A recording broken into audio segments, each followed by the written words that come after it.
ellərinin, obalarının əzəmətli nənəsi və babası olsun. Əylə gəndə bunu arzulayıram. Gələn il bu vaxtda Allah onlara bir şirin pay versin.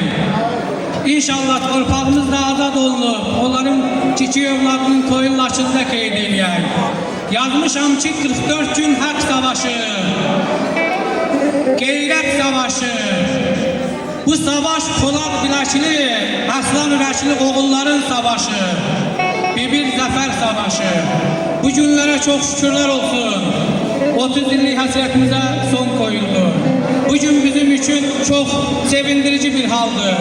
30 il müddətində bizim toylarımızla bir kədər müstəvisi üzərində olurdu.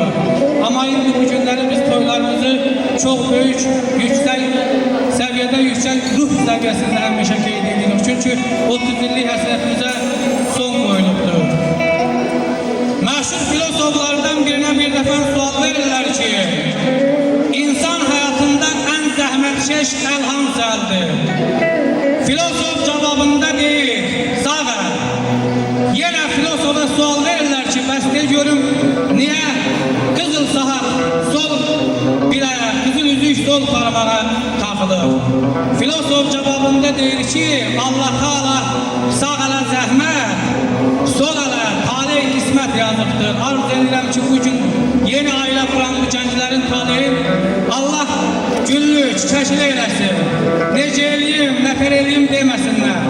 Həyatda budramasınlar. Həyat onsuz da imtihandır, çətinlik olur. Bütün çətinlikləri bir yerdə anlaşıq gülərək fərq eləsinlər. Dəlib yeşil ürəyi, əzizlərim, deyir dərgürəşdə qalanda. Dərdləşmək gözəl işdə, ay mürsələmi, dərdini duyan olar. Fikrindən çəkənləri gözlərindən oxuyub, sənə ömrünü verib bəxtini qıyan olar. Qayğıların siğal çəkər çölün adını sazına, naz atasan dünya dözən nazına, mənim əzizlərim deyir durasan namazına, sirrinə yaxşı sirdaş, qəlbinə hayan olar.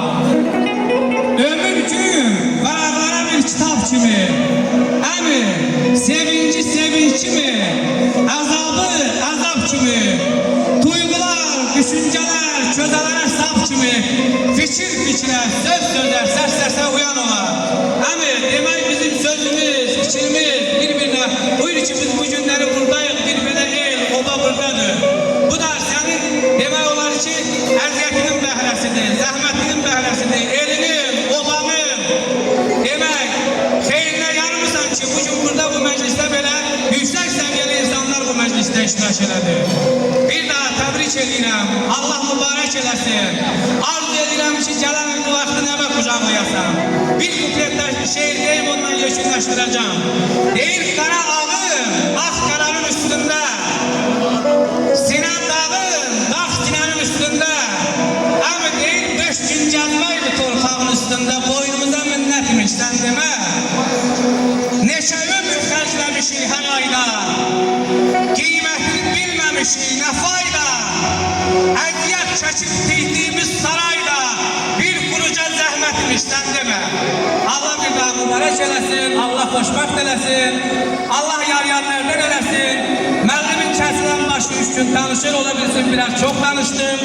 Əgər bəxtinizi aldımsa, hər birinizdən də üzr istəyirəm. Allah bir daha mübarək eləsin. Təbrik edirəm. Allah mübarək eləsin, xoşbəxt olsun. Təbrik edirəm. Allah xoşbəxt eləsin.